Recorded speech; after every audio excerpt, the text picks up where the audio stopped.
good morning mga friends! So karong adlaw mga friends na atadri karon sa Root Hills Place Resort and Sports. Kay mangwan taog ka ng honeydew. Let's go! Rare siya nga fruit. So banimi, let's go! Karon mga friends nata diri sa Root Hills Place. Sa nakita ninyo na nga napod sila mga klase-klase nga tanom. O nga itong sudlo ng entrance paingon sa honeydew. O mga friends, nakita ninyo ang mga klase-klase nga honeydew sa maani. Ang ganipod nga usa ka klase. So, banimi mga friends para atong i-harvest. Ug nalipay kay ko, super excited. Ato na itimbang para ato nang paliton. Thank you! Before ta manguli, musulod sa taselang restaurant og mga lami ilahang food. Naka-decide mi nga manguli ng mga friends. Naabot ata mga friends sa farmhouse. Ato nang i-prepare ang honeydew, ato na kining hugasan. So, si Mami Lisa atong paslicon.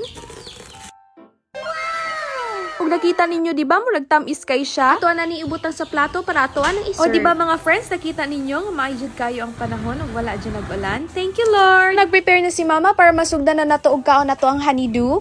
Presenting the honeydew!